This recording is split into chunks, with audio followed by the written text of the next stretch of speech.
Halo rekan-rekan sejawat, kerasa banget ya deg-degannya menjelang uji kompetensi nasional D3 keperawatan. Materinya banyak banget dan ya standar kelulusannya emang lumayan ketat. Tapi tenang aja, sesi kita kali ini khusus didesain sebagai simulator klinis berkecepatan tinggi buat kalian. Kita bakal benar-benar fokus murni ngupas tuntas skenario keperawatan gawat darurat dan kritis. Jadi, nggak usah basa-basi lagi, yuk siapin insting klinis kalian, oke? Mari kita bedah satu-satu, waktu kalian dimulai dari sekarang. Kita masuk ke fase pertama nih, triase dan pengkajian awal. Intinya, ngumpulin data klinis yang super cepat dan akurat di detik-detik pertama, itu ibarat fondasi dari semua keputusan keperawatan kritis kita nanti. Kalau di awal aja udah meleset, wah, intervensi ke belakangnya pasti bakal berantakan. Yuk, kita uji seberapa tajam insting kalian. Oke, perhatiin kasus pertama ini. Ada pasien perempuan umur 34 tahun, datang dengan luka bakar di 3 titik spesifik, dada, lengan kanan, dan paha kanan. Nah, ini tuh pertanyaan klasik banget soal hitung-hitungan rumus 9 atau rule of nines. Coba deh, kalian pause dulu pembahasannya sekarang, hitung persentasenya, dan kunci jawaban kalian di kepala sebelum kita lanjut. Gimana, udah dapat angkanya? Dan jawaban yang benar adalah E, 27%. Yuk kita bedah rumusnya bareng-bareng. Buat orang dewasa, rule of nines itu netapin area dada depan sebesar 9%. Terus, lengan kanan secara utuh itu juga 9%. Nah, paha kanan gimana? Ingat ya, paha itu cuma setengah dari total seluruh kaki bagian kanan, jadi nilainya 9% juga. Kalau kita totalin ketiganya, wala, dapat deh 27%. Bisa ngitung secepat kilat kayak gini tuh bener-bener esensial banget buat nentuin jumlah resusitasi cairan selanjutnya. Lanjut ke kasus kedua ya. Bayangin ada pasien post-trauma masuk dengan fraktur tibia tertutup yang udah kejadian dari 12 jam yang lalu. Ancaman paling ngeri saat ini? Jelas, sindrom kompartemen. Ini tuh kondisi gawat darurat ortopedi yang benar-benar bisa mengancam keselamatan anggota gerak pasien. Coba ambil waktu sejenak, baca opsinya, dan tentuin mana sih tanda bahaya atau indikator paling awal yang harus kalian waspadai. Nah, yang bikin skenario ini menarik banget adalah gimana kasus ini nguji kemampuan kalian ngebedain mana keluhan biasa dan mana yang benar-benar gawat darurat. Jawabannya D ya, nyeri progresif yang rasanya di luar nalar, yang saking sakitnya sampai nggak mempan dikasih obat analgetik, itu benar-benar red flag mutlak. Kalau cuma eritema atau bengkak, ya itu sih wajar aja abis patah tulang. Tapi nyeri iskemik yang parah ini ngasih tahu kita kalau tekanan di dalam kompartemen otot lagi naik drastis dan mulai mutus aliran darah. Bahaya banget. Sekarang coba kita gabungin kasus luka bakar sama kondisi hemodinamik. Ada laki-laki, 21 tahun. Luas luka bakarnya nyampe 40% di punggung dan kaki. Tekanan darahnya mulai drop ke 90/70. Terus nadinya kencang banget di 110 kali per menit. Jelas ini tanda-tanda pasien mau masuk ke shock hipovolemik. Pause dulu bentar dan pikirin apa satu tindakan prioritas nomor wahid yang harus kalian lakuin untuk nyelamatin nyawa pasien ini. Kalau kalian jawab A, mantep banget. Pilihan kalian udah tepat. Gini logikanya, dengan luka bakar seluas 40%, tubuh pasien ini lagi kehilangan cairan dalam jumlah gila-gilaan karena evaporasi dan perpindahan kompartemen cairan. Tensi yang makin turun itu sinyal alarm kalau sistem sirkulasinya udah mau kolaps total. Makanya, resusitasi cairan yang agresif jadi harga mati. Dan buat ngelakuin itu, kalian wajib pasang jalur infus atau akses IV secepat mungkin. Nggak bisa ditunda. Oke, napas dulu. Sekarang kita masuk ke fase 2. Intervensi penyelamatan nyawa alias life saving. Di skenario-skenario berikutnya, intensitasnya bakal makin naik kelas nih. Soalnya kita bakal langsung berhadapan sama kondisi yang ngancam jalan napas dan sirkulasi pasien saat itu juga. Bayangin kalian lagi di tengah-tengah resusitasi jantung paru. Ini tuh momen transisi yang super kritis banget di protokol AHA. Setelah 2 menit kompresi yang capeknya minta ampun, kalian evaluasi nih. Wah, nadi karotisnya udah balik teraba. Tapi, dadanya nggak ngembang. Alias pasien masih belum bernapas. Coba pause dulu dan pastiin apa yang bakal tangan kalian lakuin selanjutnya. Kunci jawaban kalian sekarang. Ya, jawabannya adalah A. Kita harus langsung kasih bantuan napas atau rescue breathing sebanyak 10 napas per menit. Alurnya tuh begini, karena nadinya udah teraba, otomatis sirkulasi spontannya udah jalan kan? Jadi kompresi dada wajib di stop detik itu juga. Tapi karena dia masih henti napas, kitalah yang harus ngambil alih fungsi oksigenasinya. Jangan buru-buru miringin pasien ke posisi pemulihan dulu ya, amankan dulu masuknya udara.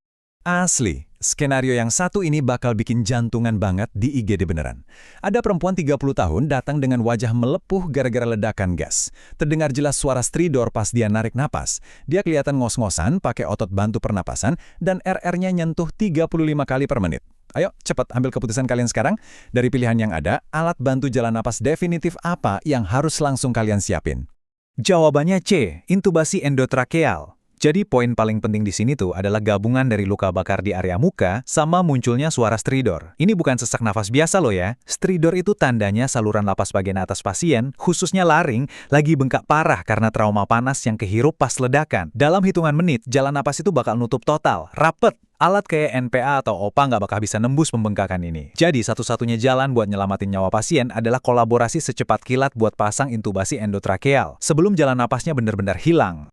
Kita punya pasien nenek-nenek umur 65 tahun nih, dibawa ke IGD dalam kondisi nggak sadar setelah 2 hari muntah dan diare hebat tanpa henti. Coba cek angka dehidrasinya, takikardia nyampe 120 kali per menit, dan tensi udah di batas bawah 100/60. Sebenarnya semua opsi di sini kelihatan kayak tindakan perawat yang benar, tapi coba kalian pause bentar. Isolasikan cuma satu intervensi tunggal yang paling nentuin hidup dan matinya pasien saat ini juga. Tepat banget, jawabannya D. Kalau dipikir-pikir, mantau tanda vital atau ngitung intake output, itu emang tugas rutin kita, tapi jujur aja, itu nggak ngobatin akar masalahnya. Pasien ini tuh lagi berdiri di pinggir jurang shock hipovolemik berat karena kehilangan cairan gastrointestinal yang masif. Satu-satunya cara buat muter balik kondisi kritis ini, ya cuma dengan aksi nyata, ganti cairan yang hilang secepat mungkin lewat jalur intravena. Balik lagi ke ruang resusitasi trauma.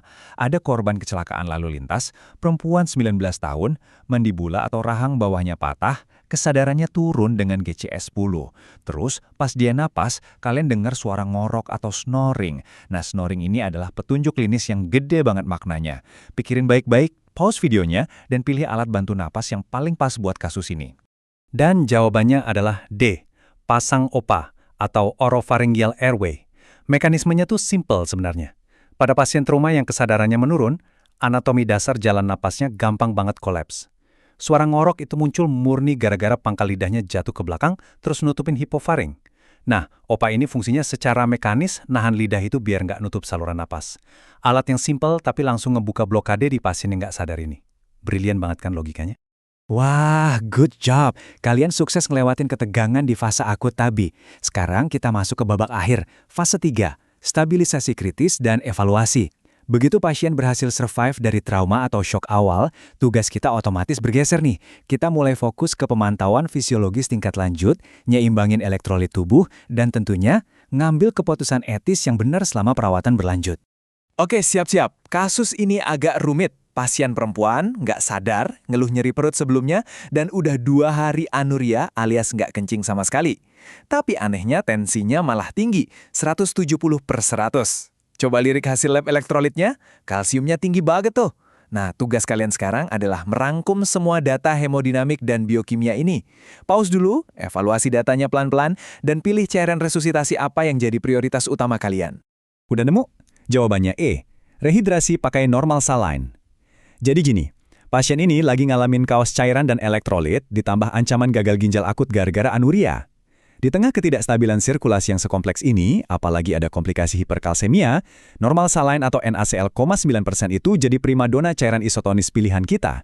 Kenapa? Karena dia bisa ningkatin volume intravaskular dengan cepat dan stabil tanpa bikin sel-sel tubuh kaget atau memicu perpindahan cairan yang drastis, nggak kayak kalau kita pakai D5%. Kita lanjut ke skenario pernafasan pakai analisa gas darah arteri atau AGD nih. Pasien riwayat gagal pengobatan TB, nafasnya cepet banget di 34 kali per menit dan terdengar jelas bunyi rongki di paru-parunya. Pas dicek AGD-nya, pH turun ke 7,30, PCO2 naik ke 52, dan HCO3-nya normal di 22. Coba pause bentar, baca hasil gas darahnya, dan tebak apa diagnosis keperawatan yang paling nancep buat kasus ini. Jawabannya D, gangguan pertukaran gas. Yuk kita bedah bareng data AGD-nya.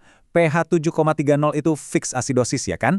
Terus PCO2 52 itu di atas batas normal, artinya karbon dioksida lagi numpuk karena ada masalah di fungsi respirasi. HCO3-nya normal. Kesimpulannya, ini murni asidosis respiratorik yang belum terkompensasi. Nah, secara klinis, infeksi TB itu ngerusak membran di dalam alveolus kapiler paru, tempat oksigen dan CO2 bertukar. Karena kerusakannya langsung ada di level membran sel ini, diagnosis mutlak utamanya ya pasti gangguan pertukaran gas. Buat tantangan penutup kita, mari kita geser dikit ke urusan etika klinis pas lagi darurat. Bayangin, pas kalian lagi berjibaku ngasih kompresi dada atau RJP, tiba-tiba terdengar bunyi krek yang kenceng dari dada pasien. Waduh, patah tulang rusuk nih kayaknya karena posisi tangan kita yang meleset.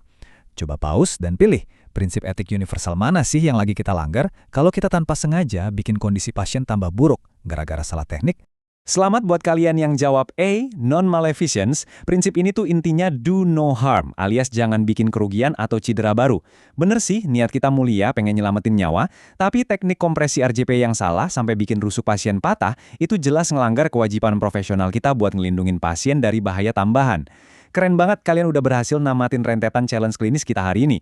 Skenario-skenario tadi ngebuktiin banget kalau jadi perawat handal itu bukan sekedar jago ngapal buku, tapi gimana kita bisa mikir cepat dan nyambungin data klinis di bawah tekanan hidup dan mati. Nah, pertanyaan terakhir dari saya buat kalian. Kalau besok pagi kalian tiba-tiba duduk di kursi ujian yang sebenarnya, apakah insting klinis kalian udah cukup tajam buat bener-bener nyelamatin pasien? Terus asah logika klinis kalian ya, dan sampai ketemu lagi di sesi pembahasan seru selanjutnya.